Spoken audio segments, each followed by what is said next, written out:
अरुण पांडे आप सबका हार्दिक स्वागत करता हूं। मित्रों, जैसा कि आप सब जानते हैं कि चाहे यूजीसी नेट हो, यूपीपीजीटी हो या आरपीएससी हो, अन्य जो भी उच्च स्तरीय परीक्षाएं हैं, उन सभी परीक्षाओं में आपको कुछ अलंकारों के बारे में पढ़ना पड़ता है। उन अलंकारों में से आज मैं आपको वक्रोक्ति अलंकार बताऊंगा, जो हायर लेवल में ही है, सब जगह नहीं है, केवल यूजीसी के पाठ्यक्रम में आपको मिलेगा और असिस्टेंट प्रोफेसर इत्यादि के पाठ्यक्रम में मिलेगा, पीजीटी में भी नहीं है। तो इस वक्रोक्ति अलंकार को शब्दशः काव्य प्रकाश के अनुसार, काव्य प्रकाश में जो इसके उदाहरण दिए हैं, जो इसके भेद दिए हैं, जो इसका लक्षण है, वो सब कुछ हम आपकी बुद्धि में उतार देंगे पूरी तरह से। सबसे पहले थोड़ा अलंकार का यदि सामान्य परिचय दें तो अलंकार शब्द से ही आप पकड़ पा रहे होंगे कि अलंकार यानी एक प्रकार का आभूषण होता है। जैसे स्त्रियां अलंकार धारण करती हैं, अंगूठी हो गया, ये गले का हार हो गया, कुंडल हो गया, अन्य जो भी आभूषण धारण किए जाते हैं वो अलंकार होते हैं। ये अलंकार कुल मिलाकर दो प्रकार के होते हैं। वो दो प्रकार कौन से? कुछ कुछ शब्दों पर आधारित अलंकार होते हैं, वो शब्दालंकार होते हैं। ठीक है, कुछ अलंकार कैसे होते हैं? जो शब्दालंकार, हिंदी में मैं लिख रहा हूं, अन्यथा परसवर्ण करके भी लिखा जा सकता था। ठीक है, कुछ अलंकार शब्दों पर आश्रित होने के कारण शब्दालंकार होते हैं, कुछ अलंकार अर्थों पर आश्रित होने के कारण अर्थालंकार होते हैं। तो अब कैसे आप जानेंगे कि कौन सा शब्दालंकार है, कौन सा अर्थालंकार है? तो 1 मिनट में पहले लिख देता हूं। अर्थालंकार, जो काव्य को पढ़ने के बाद, अर्थ समझने के बाद जो अलंकार समझ में आए, वह अलंकार अर्थालंकार है। और जो काव्य को पढ़ने के बाद शब्द से ही अलंकार पकड़ में आ जाए, वह शब्दालंकार है। अब देख लीजिए, कुछ कुछ अलंकार होते हैं लेडीज वाले, जो लेडीज पहनती हैं, कुछ अलंकार जेंट्स वाले होते हैं, पुरुष पहनते हैं। अब ऐसा होगा, आप पुरुष को देखे ही ना और पुरुष ने कौन सा अलंकार पहना है ये जान पाएंगे क्या? कोई संभावना नहीं। पुरुष को देखे बिना ही पुरुष ने क्या अलंकार धारण किया ये नहीं पहचान सकते। उसी तरह शब्द को देखे बिना शब्द ने कौन से अलंकार धारण किए हैं वो नहीं पहचान सकते। बहुत सारे लोग कहते हैं कि हमें उपमा, उत्प्रेक्षा, रूपक इत्यादि अलंकारों को पहचानने में दिक्कत होती है। तो वास्तविकता में उनको उपमा, रूपक, उत्प्रेक्षा इत्यादि अलंकारों को पहचानने में दिक्कत नहीं होती, अपितु उपमा, रूपक, उत्प्रेक्षा इत्यादि अलंकार अर्थ पर आश्रित अलंकार हैं, अर्थ में पहचानने में दिक्कत होती है। जब तक आप उस काव्य के अर्थ को नहीं पकड़ कर लाएंगे, जब तक आप उस काव्य के अर्थ को अपनी बुद्धि में नहीं करेंगे, तब तक उस अर्थ ने कौन कौन से अलंकार पहन के रखे हैं कैसे पहचान पाएंगे? किसी स्त्री को देखा नहीं आपने, उस स्त्री ने कौन कौन सा अलंकार धारण कर रखा, कौन कौन सा आभूषण पहन रखा, कैसे आप जान पाएंगे? तो इसलिए शब्दालंकारों को समझने के लिए आपको शब्दों को पकड़ना पड़ता है, अर्थालंकार को समझने के लिए आपको अर्थों को पकड़ना पड़ता है। कुछ एक प्रकार का श्लेष होता है, वो श्लेष जो अलंकार है वह उभय अलंकार में आता है, शब्दालंकार में भी अर्थालंकार में भी, दोनों क्वालिटी में आता है। पर इसको मम्मट ने शब्दालंकारों के अंतर्गत माना है। किसको? वक्रोक्ति को। वक्रोक्ति क्या है? शब्दों पर आश्रित अलंकार है। मम्मट ने शब्दों पर आश्रित अलंकारों का वर्णन किया है 9वें उल्लास में। ठीक, 9वें उल्लास में शब्दों पर आश्रित अलंकार है उल्लास, और अर्थ पर आश्रित अलंकार 10वें में है। जब अर्थों पर आश्रित अलंकारों पर आएंगे तो बताएंगे आपको। तो 9वें उल्लास में सबसे पहले इसी अलंकार को बताया है, और यूजीसी नेट के सिलेबस में भी आप देखेंगे तो अलंकारों में सबसे पहला अलंकार यही है। इसलिए पहले भाग में हम इसी को लेके आए हैं, उसी क्रम से आपको बताते चलेंगे। तो क्या है वक्रोक्ति, ये जब आप जानेंगे तो आपको एक अलग प्रकार का मजा आएगा, क्योंकि ये अलंकार थोड़ा सा मजेदार है। मजेदार क्या है? इसका लक्षण यह है काव्य प्रकाश के अनुसार। लक्षण क्या है? यहां मैं लिख देता हूं। कोई भी अलंकार यदि आपको समझना है तो उसके लक्षण को जरूर ध्यान रखिएगा। लक्षण से प्रश्न बनते हैं, उसके भेद से प्रश्न बनते हैं। कितने प्रकार का है, उसका लक्षण क्या है, उसके प्रकार कितने हैं, कभी कभी उदाहरण भी पूछ लिया जाता है। मैं आपको सब कुछ बताऊंगा, लक्षण भी बताऊंगा, उदाहरण भी बताऊंगा, प्रकार भी बताऊंगा, प्रत्येक प्रकार के उदाहरण भी बताऊंगा, और यह भी समझाऊंगा कि यहां यही प्रकार की वक्रोक्ति क्यों है। तो अब देखिए, यदुक्तमन्यथा वाक्यमन्यथा अन्येन योज्यते श्लेषेण काक्वा वाज्ञेया सा वक्रोक्ति ही तथा द्विधा। देखिए, यदुक्तम, यदुक्तम मतलब जो कहा गया है, जो कहा गया है। कैसे कहा गया है? अन्यथा, अन्यथा मतलब अन्य ढंग से कहा गया, अन्य प्रकार से कहा गया। कैसे कहा गया है?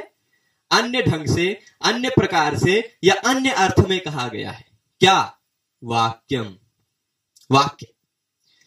जो वाक्य अन्य प्रकार से, अन्य ढंग से या अन्य अर्थ में कहा गया है, अन्यथा कहा गया है। अन्यथा यत वाक्यम उक्तम, अन्यथा जो वाक्य उक्त है, अन्येन, अन्य कोई व्यक्ति है जो सुनने वाला है, क्योंकि कहने वाला अलग है, सुनने वाला अलग है।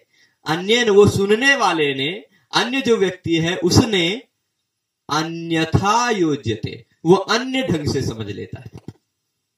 कहने वाले ने कहा किसी दूसरे ढंग से, सुनने वाले ने समझ लिया किसी दूसरे ढंग से। ठीक? अन्यथा उक्तम वाक्यम यत, अन्यथा कहा गया जो वाक्य है वह यदि कोई व्यक्ति अन्यथा यानी अन्य ढंग से समझ लेता है, अब क्यों समझ लेता है? ऐसे समझ लेगा क्या? मैं कहूंगा राम वन जाता है तो क्या आप समझ जाएंगे कि राम वन नहीं कुछ दूसरे जगह जाता है? ऐसा तो नहीं समझेंगे ना। तो अगर कोई व्यक्ति किसी दूसरे अर्थ में कह रहा है वाक्य और कोई व्यक्ति कुछ दूसरे अर्थ समझ ले रहा है, तो उसमें कुछ ना कुछ तो रीजन होगा। वह रीजन क्या होगा? वह रीजन या वह कारण हो सकता है श्लेष। कौन सा कारण हो सकता है? श्लेष। श्लेष मतलब एक ही शब्द में अनेक अर्थों का छिपा हुआ रहना। तो अब एक ही शब्द में यदि अनेक अर्थ छिपे हुए हैं तो हो सकता है, ऐसी पूरी संभावना है कि मैं किसी दूसरे अर्थ में कहूं, आप कोई दूसरा अर्थ समझ जाए, पूरी संभावना है ना? श्लेष के कारण, श्लेष के कारण अगर अन्य ढंग से कहा हुआ वाक्य अन्य व्यक्ति अन्य ढंग से समझ लेता है तो वहां पर वक्रोक्ति होती है, श्लेषेण, श्लेष के कारण होती है। अथवा दूसरा कारण क्या है? काक्वा, काकू के कारण। काकू किसे कहते हैं जानते हैं? काकू कोई किसी के काकी के पति नहीं है। काकू मतलब होता है जिह्वा। ठीक? काकुर जिह्वा, महाभाष्य में भी कहा गया, जीभ से, जीभ की टोन से। जैसे अभी देख लीजिए, आप सब मित्र लोग हैं, सब खाना खाने जा रहे हैं, तो एक आदमी क्या कहेगा? क्या हो, हम खाना ना खाब। कहा क्या गया? क्या हम खाना नहीं खाएंगे? कहा गया है ऐसा। शब्द सा यदि आप देखें तो उसका अर्थ क्या निकलेगा कि हम खाना नहीं खाएंगे, परंतु बोलने की टोन, जीभ की टोन ऐसी है कि उसका अर्थ क्या निकल जाएगा कि हम जरूर खाएंगे, हम भी खाएंगे, यह तात्पर्य निकल के आएगा।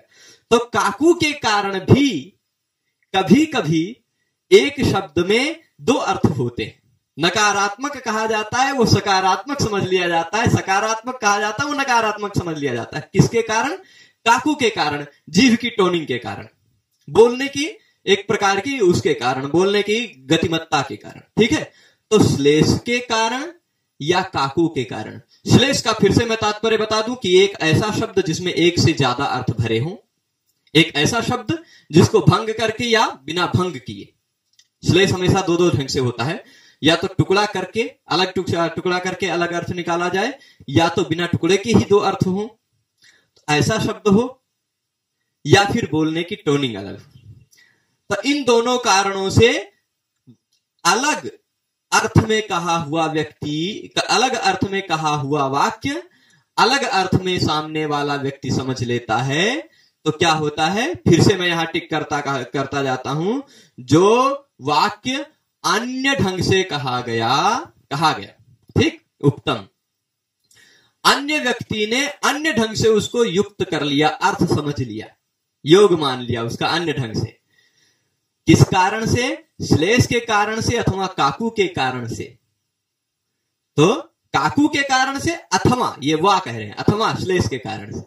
इन दोनों में से किसी कारण से यदि ऐसा हो जाता है तो सा वक्रोक्ति ही ज्ञेया, सा का ज्ञेया, वो वक्रोक्ति अलंकार है, ऐसा समझना चाहिए।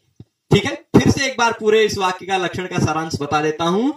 जो वाक्य किसी ने अन्य ढंग से कहा हो, सामने अन्य व्यक्ति ने कुछ अन्य ढंग से समझ लिया हो, किस कारण? श्लेष के कारण अथवा काकू के कारण, वह वक्रोक्ति अलंकार जानना है उसको, ठीक। और वह तथा द्विधा, वह उस ढंग से दो प्रकार की, उस ढंग से मतलब तथा मतलब उस प्रकार से, दो प्रकार की, उस ढंग से दो प्रकार की। किस ढंग से भाई, किस ढंग से दो प्रकार है? अभी ही हमने बताया श्लेष से या काकू से, श्लेष से या काकू से। अगर कहीं श्लेष के कारण किसी दूसरे अर्थ में कहा हुआ वाक्य किसी दूसरे अर्थ में समझ लिया जाता है तो वह श्लेष वक्रोक्ति है। अगर कहीं काकू यानी बोलने की टोनिंग के कारण किसी दूसरे अर्थ में कहा गया वाक्य किसी दूसरे अर्थ में समझ लिया जाता है तो वो काकू वक्रोक्ति।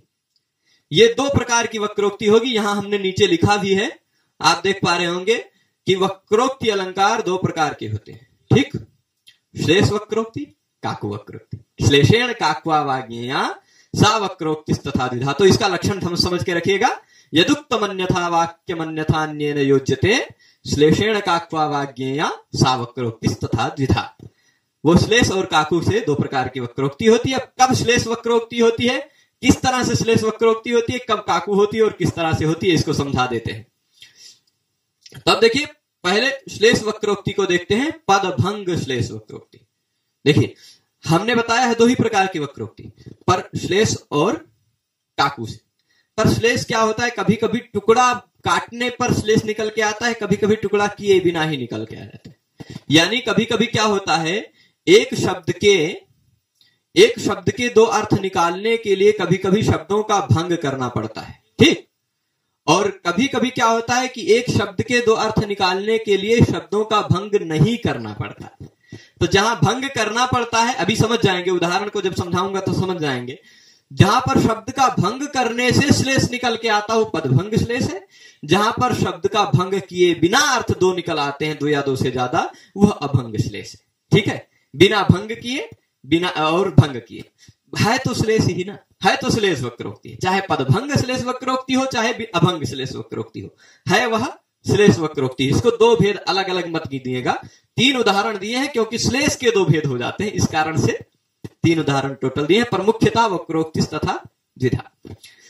तो पहला उदाहरण देख लीजिए, यह है नारीणामनुकूलमाचरसि चेत् जानासि कश्चेतनो वामानां प्रियमादधाति हितकृन्नैवा बलानां भवान् युक्तं किं हितकर्तनं ननु बलाभाव प्रसिद्धात्मनः सामर्थ्यं भवतः पुरन्दरमतच्छेदं विधातुं कुतः।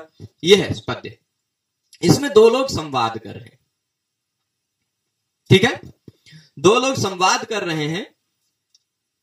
बात यही हमने बताई थी कि एक कोई अलग ढंग से बोल रहा है, सामने वाले ने कुछ अलग समझ लिया, है ना। तो अब देखिए, यहां हमने कॉमा लगा के रखा है। ये पहला वाक्य है, पहले व्यक्ति ने बोला। यहां तक ये प्रश्नवाचक है, यहां तक ये दूसरा वाक्य है, दूसरे व्यक्ति ने बोला, ठीक। यहां पूर्ण विराम हो रहा है, कॉमा लग रहा है, प्रश्न है, ये पहले व्यक्ति ने फिर से पूछा। फिर यहां से ये दूसरे व्यक्ति ने फिर बोला, ठीक। फिर ये पहले व्यक्ति ने अंतिम वाक्य बोला। तो पहले पहला व्यक्ति, फिर दूसरा व्यक्ति। मान लीजिए राम और श्याम हैं, दो लोग आपस में बात कर रहे हैं, तो ये राम बोलेंगे, ये श्याम बोलेंगे, ठीक। फिर उसके बाद फिर से यहां पर राम बोलेंगे और फिर से यहां पर श्याम बोलेंगे और फिर अंतिम वाक्य फिर राम बोलेंगे। जिसने पहला बोला था वही अंतिम वाक्य बोलेगा। तो अब इस वाक्य का अर्थ पहले समझाते हैं।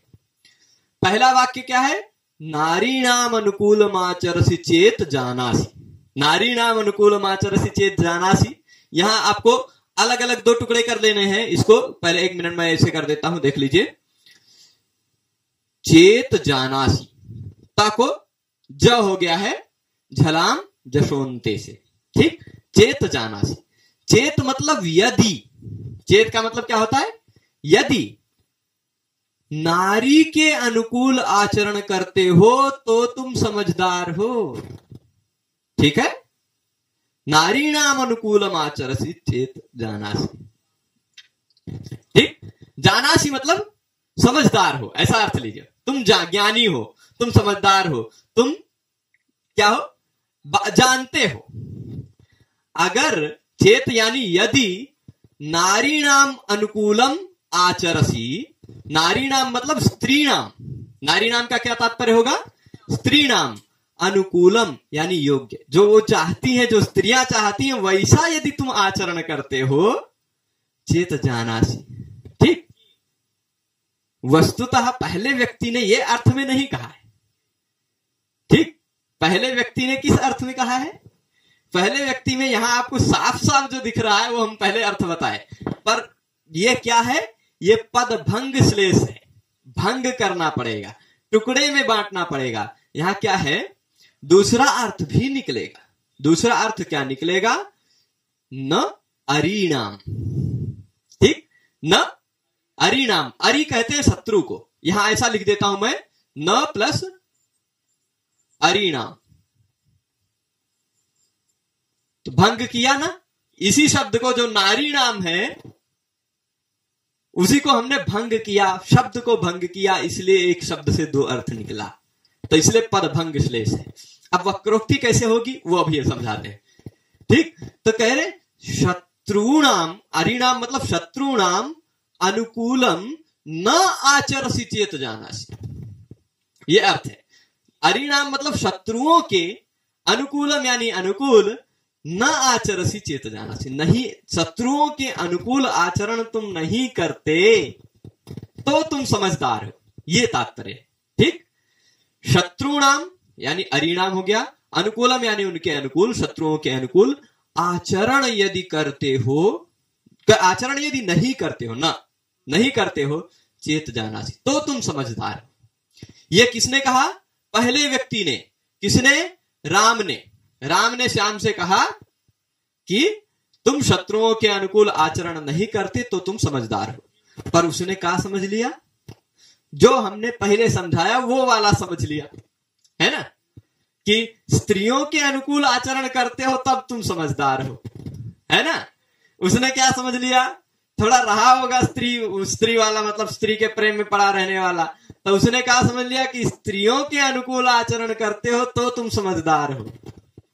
ठीक है, आप वही समझ रहे थे, चलिए बहुत अच्छा है, तो आप समझदार हैं, है ना। तो नारी नाम मतलब स्त्री नाम और नारी नाम मतलब शत्रु नाम, न दोनों अर्थ होगा ना।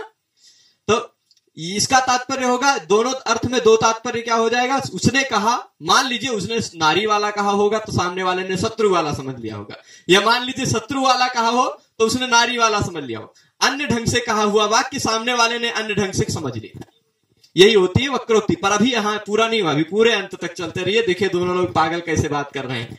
वो कहेगा कुछ दूसरा, वो समझेगा कुछ दूसरा, वो कहेगा कुछ दूसरा, फिर वो समझेगा कुछ दूसरा। ठीक है, तो क्या कहेगा फिर अगला व्यक्ति, क्या कहता है, कश्चेतनो वामानाम प्रियमा दधाति, है ना। कौन भला चेतन, कौन चेतन, कौन समझदार, चेतन मतलब चित्त वाला, सचेत व्यक्ति, कौन समझदार व्यक्ति, कौन चित्त वाला व्यक्ति, वामा नाम प्रियम आदधाति, वामा कहते हैं स्त्रियों को भी, और वाम कहते हैं जो आपके वामपंथी हो। वामपंथी होते हैं ना, आप दक्षिणपंथी, आपके वामपंथी होते हैं, मतलब विरोधी। वाम मतलब होते हैं विरोधी, और वाम मतलब होती है, वामा मतलब स्त्री, है ना। वामा क्यों कहते हैं स्त्री को, कहा जाता है पूजा इत्यादि में अपने बाएं तरफ बैठाया जाता है, इसलिए वामा कहा जाता है। ठीक है, तो अब वामा का तात्पर्य होता है स्त्री और वाम का तात्पर्य होता है विरोधी। दोनों शब्द का षष्ठी बहुवचन वामा नाम। ठीक, वामा का भी वामा नाम और वाम का भी वामा नाम। तो अब मान लीजिए उसने समझा कि, उसने मान लीजिए समझ लिया, इसने पहले वाले व्यक्ति ने कहा शत्रुओं के अनुकूल आचरण नहीं करते हो तो तुम समझदार हो, तो कहेगा भला कौन समझदार स्त्रियों के, वो स्त्री वाला समझ लिया, तो कह देगा भला कौन समझदार जो स्त्रियों का प्रिय करेगा, कहा चेतना वामा नाम प्रिय मादधाति, यानी क्या है कि स्त्रियों का प्रिय कोई समझदार नहीं करता है। ऐसा इस दूसरे व्यक्ति का मत है, श्याम का मत है, हमारा नहीं है। ठीक है, तो क्या चेतना वामा नाम प्रिय मादधाति, कौन सा चेतन, कौन सा समझदार होगा जो वामाओं का यानी स्त्रियों का प्रिय करता है, तो कहेगा अच्छा ऐसी बात। अब क्या होगा, पहले वाला व्यक्ति जिसने कहा था पहले वाला व्यक्ति जिसने कहा था कि शत्रुओं के अनुकूल आचरण नहीं करते हो तो तुम समझदार हो, वो कहेगा अच्छा। अब इसने कहा था, इसने क्या कहा? इसने कहा स्त्रियों के अर्थ में, ठीक, इसने कह दिया स्त्रियों के अर्थ में। या फिर पहले ऐसे लीजिए, पहले वाले व्यक्ति ने किस अर्थ में कहा? पहले वाले व्यक्ति में ऐसा ले लीजिए, स्त्री अर्थ में कहा, ठीक। पहले वाले व्यक्ति ने तो फिर ज्यादा अच्छे, पहले वाले व्यक्ति ने स्त्री वाले अर्थ में कहा तो ज्यादा अच्छे से समझ में आ जाएगा। मान लीजिए आपको कि पहले वाले व्यक्ति ने कहा कि तुम स्त्रियों के अनुकूल आचरण करते हो तो तुम समझदार हो, पर वह नारी नाम को उसने अलग भंग करके न अरिनाम समझ लिया कि तुम शत्रुओं के अनुकूल आचरण करते हो तो शत्रुओं के अनुकूल आचरण नहीं करते हो तो तुम समझदार हो, ऐसा समझ लिया। तो उसने शत्रुओं वाले अर्थ में वामा नाम शब्द का प्रयोग किया कि भला कौन समझदार, भाई बात वही हुई तो उसी का जवाब देगा, भला कौन समझदार शत्रुओं के अनुकूल आचरण करता है ना? यानी हम शत्रुओं के अनुकूल आचरण नहीं करते हैं, यही समझ लिया। कहा चेतना वामा नाम प्रियम आदधाति, कौन चेतन, कौन समझदार वामा नाम यानी शत्रु नाम प्रियम आदधाति, प्रिय करता है, कौन समझदार शत्रुओं का प्रिय करता है? तो कहेगी अच्छा। अब इसने कहा शत्रु अर्थ में, पहले वाले ने नारी अर्थ में कहा था तो नारी अर्थ ही समझेगा, क्योंकि वामा शब्द का नारी अर्थ भी है ना, और वाम का अर्थ विरोधी भी होता है। तो तुम कौन भला चेतन जो विरोधियों के अनुकूल आचरण करेगा, ऐसा कहा, पर उसने समझ लिया कौन समझदार नारियों के अनुकूल आचरण करेगा, ऐसा समझ लिया है ना। तो उसने कौन समझदार नारियों के अनुकूल आचरण करेगा, इसको अपना विरुद्ध उत्तर मिलने लगा, क्योंकि नारी के अर्थ में उसने कहा था, उसने शत्रु अर्थ में समझा, तो उसने शत्रु अर्थ में कहा तो ये नारी अर्थ में समझा, है ना। तब नारी अर्थ में ये कहेगा कस चेतन वामा नाम प्रियमादधाति, कौन चेतन, कौन समझदार वामा यानी स्त्री, वामा यानी पुरुषों का क्या विरोधियों के प्रिय करता है। तो कहेगा अच्छा, हितकृत नैवा अबला नाम भवान, अबला नाम, अबला स्त्रियों को कहा जाता है ना, अबला नाम यानी स्त्री नाम। यहां तीसरा वाक्य देख रहे हैं हम, अबला नाम यानी स्त्री नाम, भवान हितकृत नैव, अबला नाम मतलब स्त्रियों के। अब इसने कहा भला कौन समझदार शत्रुओं का प्रिय करता है, ऐसा कहा, पर समझा क्या, भला कौन समझदार स्त्रियों का प्रिय करता है, यानी कोई समझदार स्त्रियों का प्रिय नहीं करता है, ऐसा समझ लिया। यानी वो सामने वाला व्यक्ति कह रहा है कि मैं समझदार हूं, मैं स्त्रियों का प्रिय नहीं करता। तो अब उसी तरह का तो प्रश्न करेगा ना कि अबला नाम हितकृत नहीं हो भगवान, अबलाओं के हितकारी नहीं हो आप, अबलाओं के हितकारी नहीं हो क्या आप? हितकृत यानी हित करने वाले, अबलाओं के मतलब स्त्रियों के, आप स्त्रियों के लिए आप हितकारी नहीं हो का? यह प्रश्न पूछा क्योंकि उसने स्त्री अर्थ में पहले कहा था, इसलिए स्त्री अर्थ में ही समझा। अब वो दूसरा व्यक्ति जो है ना, उस हितकृत में दूसरा भंग कर देगा, ठीक। हितकृत यहां पर हितकृत प्लस नैव, हितकृत प्लस नैव यानी हितकृन नैव हो जाएगा, तको न हो जाएगा, परसवर्ण होकर संधि। तो अब हितकृत शब्द में दो अर्थ छिपा हुआ है, अलग अलग टुकड़ा करेंगे तब। हितम करोतीति हितकृत, हित करने वाला हितकारी हितकृत है, और हितम कृंतति इति हितकृत, हित का जो कृत यानी छेदन करने वाला है वो भी हितकृत है ना। इसी तरह भी श्लेष अलंकार जब आगे पढ़ेंगे आप तो सामर्थ्य कृत मित्राणाम, मित्राणाम च निपात, जहां वहां सामर्थ्य कृत शब्द है। कृत देख लीजिए, दोनों तरह से मैं इसको बता दूं तो हितकृत में हित है, हित पूर्वक क्री धातु से भी यदि आप क्विप प्रत्यय करेंगे तो भी हितकृत बनेगा, तुक आगम हो जाएगा क्योंकि पित प्रत्यय। और हित शब्द है, उसके साथ कृत धातु, कृति छेदने, छेदन अर्थ वाला कृत धातु से भी क्विप प्रत्यय करेंगे तो भी वही शब्द बनेगा हितकृत। क्विप का सर्वापहारी लोप होगा दोनों जगह। यहां अंतिम वर्ण ह्रस्व है इसलिए तुक का आगम होगा, यहां अंतिम वर्ण ह्रस्व नहीं है इसलिए वैसे को वैसा रह जाएगा, ठीक। ह्रस्व से पितिकृति तुक। तो हितकृत शब्द क्री धातु से भी बनेगा और कृत धातु से भी बनेगा, यानी हित को काटने वाला भी हितकृत और हित करने वाला भी हितकृत, हित छेदन करने वाला भी हितकृत और हित करने वाला भी हितकृत। तो भाई इसने कहा कि तुम स्त्रियों के हितकारी नहीं हो क्या? उसने क्या समझा? अबल शब्द का अर्थ ले लिया। अबल यानी होता है अबला, अबला का अबल ले लिया उसने, है ना। अबल मतलब कमजोर ले लिया, है ना। अबल मतलब कमजोर ले लिया, या अबल का तात्पर्य एक और लिया जा सकता है क्या, कि अबल का तात्पर्य स्त्री, और अबला का तात्पर्य स्त्री, और अबल का मतलब निर्बल। ठीक, तो अबलों के हितकारी नहीं हो क्या तुम? ऐसा समझ लिया, ऐसा समझ लिया कि भाई अबलाओं के हितकारी तुम नहीं हो क्या? उसने कहा स्त्रियों के हितकारी तुम नहीं हो क्या, पर इसने क्या कह दिया? तुम अबलों के हित छेदक नहीं हो क्या, है ना। अबलों के हित छेदक, हित का छेदन करने वाले, हित का नाश करने वाले, तो यानी कमजोरों के हित का नाश करने वाले तुम नहीं हो क्या, ऐसा समझ लिया। तो क्या कहेगा? कमजोरों के हित के नाश करने की क्या आवश्यकता है? वो बेचारे खुदे कमजोर हैं, उनके हित की नाश करने की क्या आवश्यकता है? समझिएगा, इसने कहा स्त्री अर्थ में, इसने समझा शत्रु अर्थ में, तो बोला इसने शत्रु अर्थ में, उसने स्त्री अर्थ में कहा था इसलिए समझा स्त्री अर्थ में, फिर से कहा स्त्री अर्थ में, पर इसने समझा कि अबल मतलब जो कमजोर लोग हैं, तो कमजोर लोगों के हित का कृंतन नहीं करते हो क्या तुम, ऐसा समझा, तो इसने कहा कमजोर अर्थ में। ठीक, तो इसने क्या कहा कि बलाभाव प्रसिद्धात्मनः, भाई बल के अभाव के कारण ही जो प्रसिद्ध हैं, बल के अभाव के कारण ही जिनकी आत्मा प्रसिद्ध है, जो अपने आप में प्रसिद्ध हैं, दुर्बल हैं, जो अबल हैं, उनके हित का कर्तन करना क्या योग्य है? क्या आवश्यकता है उनके हित के कर्तन करने की, है ना। क्यों युक्तम, क्या योग्य है उनके हित का कर्तन करना? तो कहेंगे भाई अब इसने कहा अबलों के हित का कर्तन करना क्या योग्य है, पर बला भाव प्रसिद्धात्मना शब्द का प्रयोग कर दिया।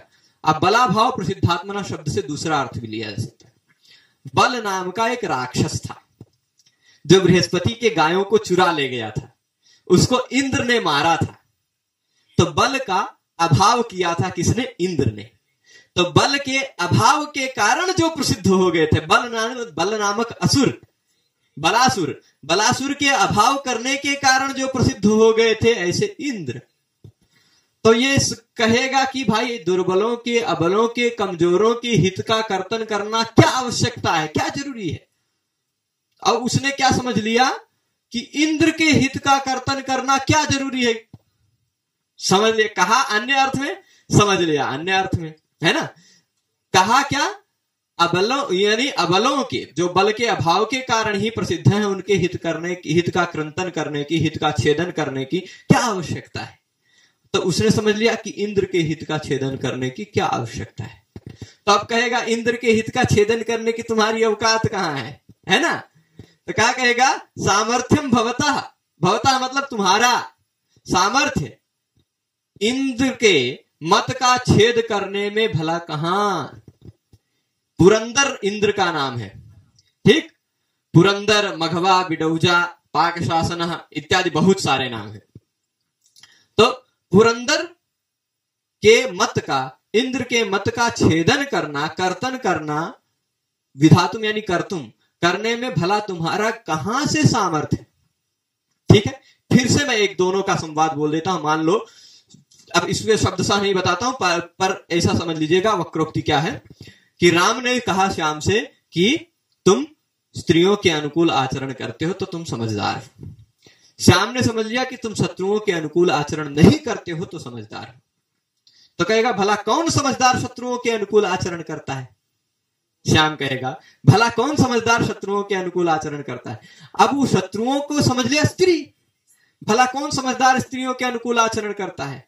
तो कहेगा तुम स्त्रियों के अनुकूल, तुम स्त्रियों के हितकारी नहीं हो क्या। उसने कहा तुम स्त्रियों के हितकारी नहीं हो क्या, राम ने कहा श्याम से। तो श्याम क्या समझ लेगा कि तुम कमजोरों के हित कर्तन वाले नहीं हो क्या, ऐसा समझ लिया श्याम ने।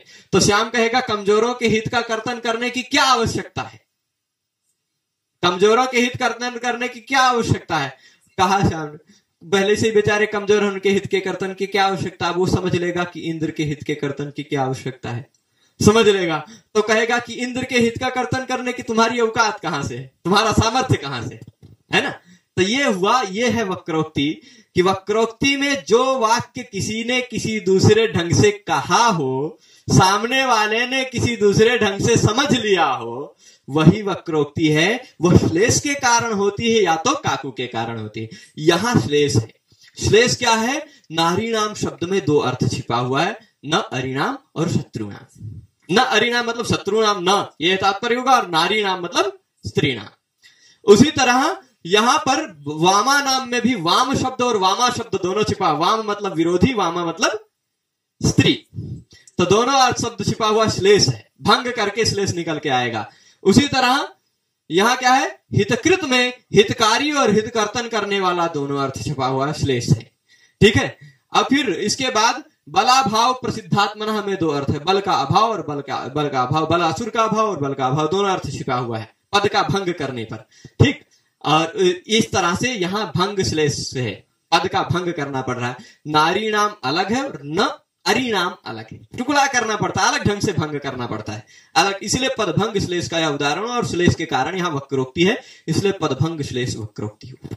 ये उदाहरण आप समझे होंगे, और वक्रोक्ति अलंकार भी समझे होंगे कि जहां कहा जाए कुछ दूसरे ढंग में, समझ लिया जाए कुछ दूसरे ढंग। दूसरा अगला उदाहरण मैं आपको ले चलता हूं, वो भी इसी तरह के भाई सब कुछ मजेदार है। ठीक। दूसरा यहां पर भंग नहीं करना पड़ेगा, पर श्लेष के कारण ही वक्रोक्ति होगी। अहो केने दृशी बुद्धिर दारुणा तव निर्मिता, त्रिगुणा श्रूयते बुद्धिर न तो दारुमयी क्वचित। ये समझिएगा, अहो दो लोग इसमें भी बात कर रहे हैं। भाई बात तो यही होगी कि दो लोग कर रहे होंगे, तभी सामने वाला कुछ दूसरा समझेगा, है ना। तो इसमें भी दो व्यक्ति सब बात कर रहे हैं। पहली लाइन पहले ने बोली, दूसरी लाइन दूसरे ने बोली। तो पहले ने, मान लीजिए कोई नालायक और नालायिका, मतलब नायक और नायिका, हम ऐसे साहित्यिक भाषा में बोलते हैं, ये दोनों आपस में बात कर रहे हैं। ठीक। तो नायिका मान लीजिए उससे रुष्ट हो गई, दोनों में रूठना मनाना चलता रहता है। रुष्ट हो गई है तो उसको मनाने के कह रहे हैं। भाई क्या होता है, कभी कभी मिसअंडरस्टैंडिंग में कभी कोई कुछ बोलता है, कुछ दूसरा ही समझ लेता है। तो अब वो क्या बोलेगा कि भाई तुम्हारी बुद्धि इतनी कठोर किसने बना दी, तुम हमारी बतिया काहे नहीं समझती। अहो अहो मतलब हाय आश्चर्य है, हाय आश्चर्य है। केन किसने, ईदृशी दारुणा तव बुद्धि ही निर्मिता। अहो आश्चर्य है, किसने इस तरह की दारुण कठोर बुद्धि तुम्हारी बना दी है।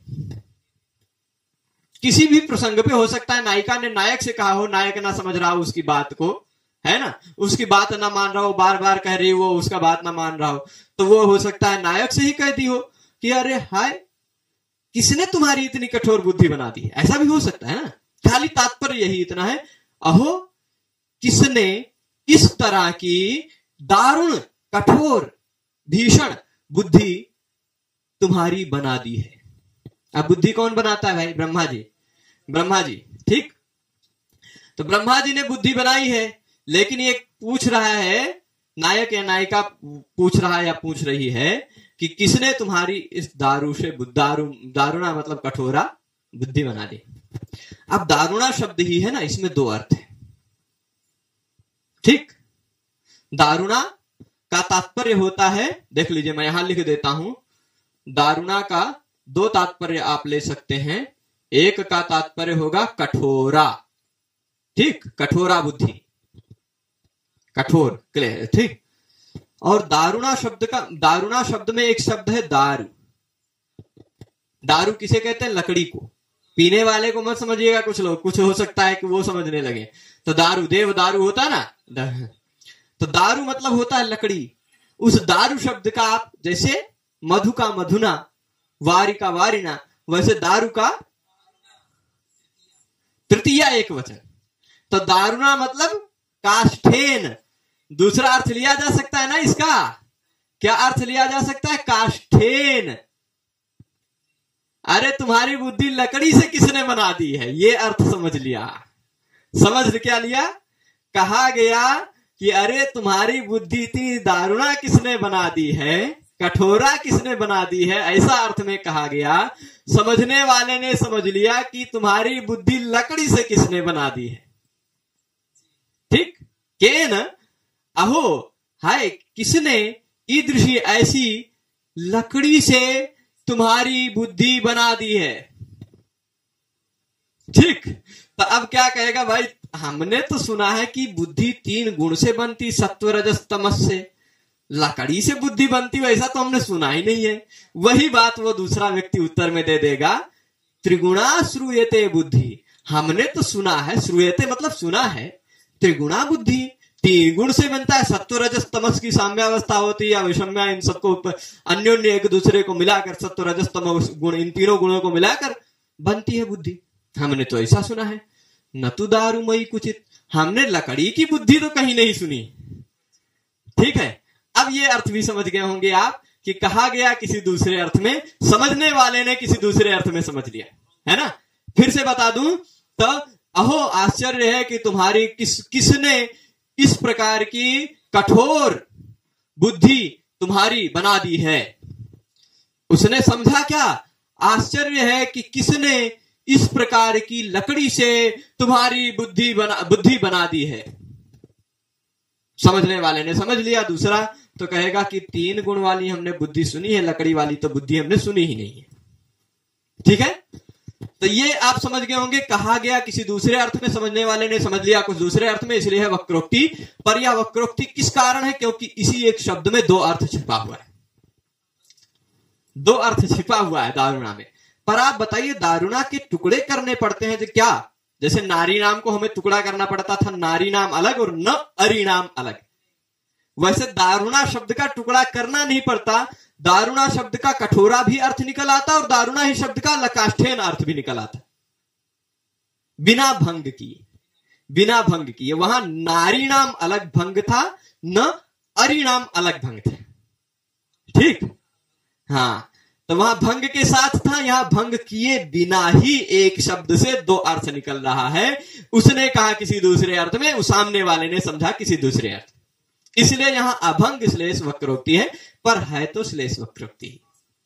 ठीक है तो श्लेष वक्रोक्ति, यानी इस तरह से हमने श्लेष वक्रोक्ति यानी पहला वक्रोक्ति का प्रकार देखा। उसके 2 उदाहरण दे दिए हैं मम्मट ने, 2 उदाहरण दे दिए हैं, क्योंकि श्लेष 2 ढंग से हो सकता है इसलिए। ठीक है, कभी कभी भंग के कारण श्लेष हो जाता है, कभी कभी बिना भंग के ही हो जाता है, तो इसलिए दोनों उदाहरण दे दिया है, पर है वो एक ही प्रकार। अब दूसरा प्रकार वक्रोक्ति का क्या है, काकू वक्र। हमने बताया था अभी काकू मतलब होता है जिह्वा, बोलने की टोनिंग। ठीक, आपने शायद सुना होगा वो भीम का, या वेणी संहार में शायद उदाहरण है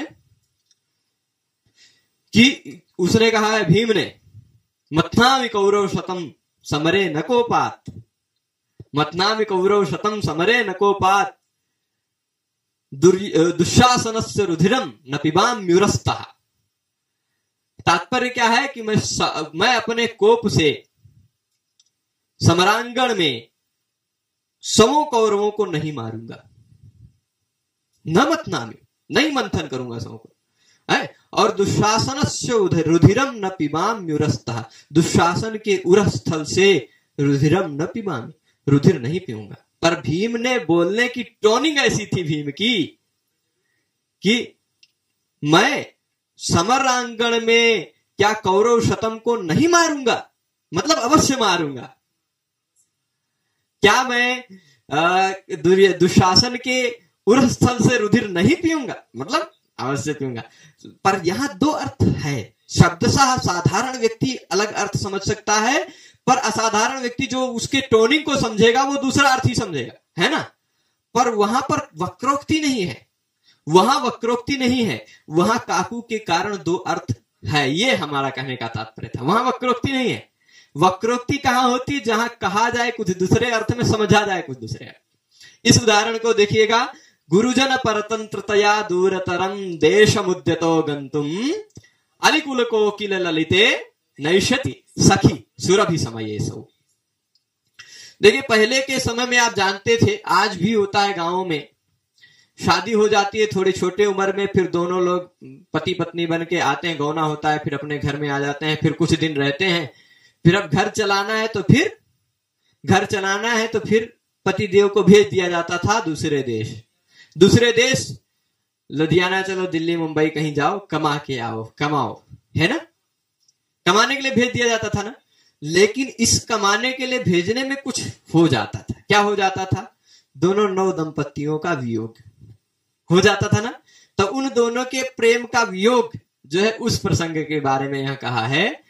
एक कोई नायिका जिसकी शादी हुई है, जिसका पति विदेश जा रहा है, विदेश मतलब दूसरे देश में जा रहा है जो बहुत दूर है, परदेश जा रहा है। पहले के समय में हेलीकॉप्टर या और कुछ नहीं होते थे, गठरी सत्तू बांधते थे, पैदल चले जाते थे, है ना, और फिर पहुंचते थे वहां, कमाते थे, फिर गठरी सत्तू वहां भी बांधते थे, पैदल चले आते थे।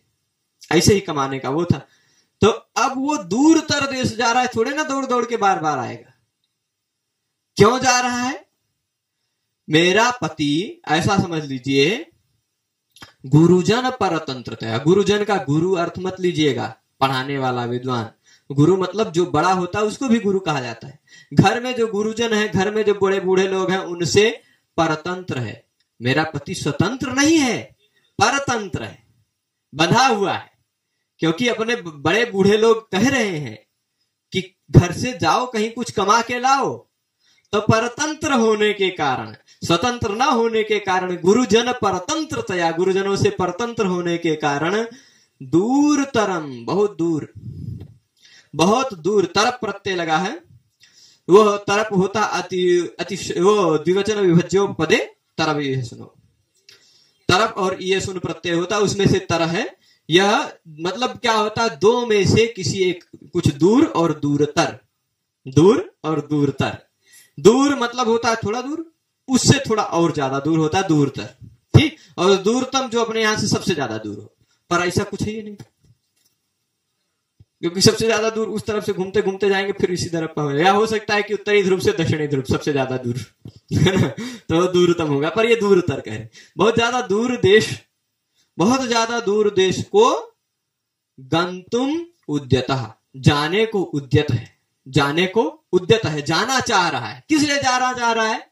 वैसे तो मुझे छोड़ के नहीं जाएगा, पर गुरुजन परतंत्रतया, गुरुजनों से परतंत्र होने के कारण वह दूरतर देश मुझे छोड़ के जाना चाह रहा है। गंतुम उद्यतः। अब ये बताओ कि अली कहते हैं भंवरे को, ठीक, भंवरे को, भंवरों के कुल, कुल मतलब समूह, ढेर सारे, अलिकुल मतलब भंवरों के समूह, और कोयल, भंवरों के समूह से या कोयल से जो ललित है, जो सुशोभित है, जो सुंदर है, ऐसा सुरभि समय, वसंत काल का समय जब आएगा तो भी सुरभि समये असौ, मतलब वह मेरा पति, नैष्यति, हे सखी, हे सखी, वो मेरा पति नैष्यति मतलब नहीं आएगा, ठीक। क्यों नहीं आएगा? क्योंकि गुरुजन परतंत्रतया, गुरुजनों से परतंत्र है, गुरुजनों से बंधा हुआ है और दूरतर देश जाने को उद्यत है। अब वह भंवरों के समूह या कोयल से जो ललित सुंदर सुशोभित जो सुरभि समय है, वसंत काल का समय है, उस समय में असौ नैष्यति, हे सखी, हे सखी, वह नहीं आएगा, ठीक। पर अब उस सामने वाली सखी ने मान लीजिए ऐसा समझ लिया होगा कि गुरुजनों से परतंत्र होने के कारण ही ये दूरतर देश जा रहा है, लेकिन जब भंवरों वाला और कोयल वाला समय आएगा तो क्या नहीं आएगा? नहीं आएगा, मतलब आएगा। बोलने की टोनिंग से ये दूसरा अर्थ निकला। ये दूसरा अर्थ कहां से आया? दूसरे अर्थ समझ लिया, वो टोन से, काकू से, श्लेष से नहीं ना। नैष्यति शब्द में दो अर्थ नहीं है। नैष्यति शब्द का हमेशा नहीं आएगा मतलब नहीं आएगा ही होता है, पर बोलने की टोनिंग के कारण नहीं आएगा का दूसरा अर्थ भी लिया जा सकता है। इसलिए काकू से वक्रोक्ति है, तो काकू वक्रोक्ति। तो इस वक्रोक्ति के अलंकार के पाठ में हमने जो पढ़ा उसको एक बार सारांश में बता दूं तो यदुक्तम अन्यथा वाक्यम अन्यथा अन्येन योज्यते श्लेषेण काक्वा वाक्यया सा वक्रोक्ति तथा देहा। जो वाक्य किसी दूसरे ढंग से कहा गया हो, सामने वाले व्यक्ति ने किसी दूसरे ढंग में समझ लिया हो, वह किस तरह से वह संभव है कि उसने दूसरे ढंग में समझा है, उसका कारण हो सकता है कि श्लेष। उसका दो उदाहरण हमने दिया, नारीणाम अनुकूलमाचरसि चेत जानासि कश्चेतनो वामानाम प्रियमादधाति हितकृन्नैवा बलानाम भवान युक्तम किम हितकर्तनम ननुबला भाव प्रसिद्धात्मनस्त्वय्येव सामर्थ्यम भवतः पुरंदर मतच्छेदम विधातुम कुतः। यह पहला था भंग श्लेष का। फिर उसके बाद अभंग, ये रहा नारीणाम अनुकूलमाचरसि चेत। और दूसरा अभंग श्लेष का, जहां पर दारुणा शब्द में भंग किए बिना ही दो अर्थ निकल के आ रहा है। अरे भाई, किसने तुम्हारी इतनी कठोर बुद्धि बना दी है? तो कहेगा लकड़ी से किस बुद्धि बनती है, ऐसा तो हमने सुना ही नहीं। ठीक, 3 गुणों से बुद्धि बनती है, लकड़ी से बनती है ऐसा तो हमने सुना ही नहीं। यह भंग श्लेष वक्रोक्ति कहोगे। और काकू से यानी ध्वनि से जो वक्रोक्ति होती है, बोलने की टोनिंग से जो ध्वनि वक्रोक्ति होती है, वो दूसरा है। तो अब तीनों उदाहरणों में से कोई उदाहरण पूछ लिया जाए, मान लीजिए आपसे ऐसे प्रश्न में आ जाए कि बताइए भाई, गुरुजन परतंत्रतया दूरतरम देश मुद्यतो गंतुम अलिकुल कोकिल ललिते नैष्यति सखी सुरभि समय ऐसो, कौन सा अलंकार है? इसमें कौन सा अलंकार है? तो हो सकता है केवल वक्रोक्ति विकल्प में आपको मिले, हो सकता है केवल वक्रोक्ति आपको विकल्प में मिले, तो आप निस्संदेह रूप से चुन सकते हैं। पर अगर कहीं विकल्प में उसमें श्लेष वक्रोक्ति, काकू वक्रोक्ति, या ऐसा कहीं 3 विकल्प दे दिया गया हो, अभंग श्लेष वक्रोक्ति, पदभंग श्लेष वक्रोक्ति या काकू वक्रोक्ति, तो आप कौन सा चुनेंगे? तब काकू जी को याद कीजिएगा, नहीं तो काकू की जरूरत नहीं है। ठीक है, अब इस काकू की जरूरत नहीं है, इसमें भी कुछ हो सकता है कुछ लोग दूसरा ही वक्रोक्ति समझ गए हो, काकू को काकू समझ के आपके काकू की जरूरत नहीं है, आपको समझना है, आपको परीक्षा देनी है। ठीक है, तो हो सकता है दूसरा भी अर्थ समझा जा सकता है, ये वक्रोक्ति है। ठीक है, तो फिर इसके बाद श्लेष वक्रोक्ति कहाँ है, वहां भी आप जान लें। ठीक, हो सकता है तीनों में से कोई एक उदाहरण पूछ लिया जाए, हो सकता है कितने प्रकार है वक्रोक्ति के ये पूछ लिया जाए, तो आप सा वक्रोक्ति तथा 2 प्रकार की है, श्लेष वक्रोक्ति, काकू वक्रोक्ति। हो सकता है ऐसा पूछ लिया जाए कि इनमें से कौन सा वक्रोक्ति का प्रकार नहीं है ना? आपको दे दिया जाए श्लेष वक्रोक्ति, काकू वक्रोक्ति, काकुद वक्रोक्ति। अब काकुद दे देगा तो हो सकता है ना? फिर यमक वक्रोक्ति दे दे कहीं तो नहीं। ऐसे फिर ए बी बी सी ऐसे कुछ उत्तर हो, आपको चुनना पड़ सकता है। तो कई तरह से प्रश्न बन सकते हैं। हो सकता है लक्षण पूछ लिया जाए, यदुक्तम अन्यथा वाक्यम अन्यथा अन्येन योज्यते इति कस्य अलंकारस्य लक्षणम, किस अलंकार का लक्षण है? तो वक्रोक्ति का। ठीक है, तात्पर्य आप समझ गए होंगे। आशा करता हूं कि यह पाठ आपको आसान लगा होगा। एक एक अलंकार का एक वीडियो आपको मिलेगा। हो सकता है कोई वीडियो ज्यादा बड़ा हो जाए, हो सकता है कोई वीडियो बहुत छोटा हो जाए, कोई 10-15 मिनट का भी वीडियो मिल सकता है, कोई 1 घंटे का भी मिल सकता है। और उपमा जैसा अलंकार होगा तो उसको 2 भाग में भी करना पड़ सकता है, क्योंकि उपमा अलंकार के 25 प्रकार है। और अगर 25 प्रकार हम बताएंगे आपको तो 2 भाग जरूर से जरूर करना पड़ेगा। ठीक है, तो चलेगा। अभी आप सबको आज के इस व्याख्यान में यही रोकते हैं। आप सभी लोग जुड़े रहे उसके लिए सभी को बहुत बहुत धन्यवाद। सभी को नमस्कार, नमः संस्कृताय। फिर मिलेंगे अग्रिम व्याख्यान में, तब तक के लिए नमो नमः।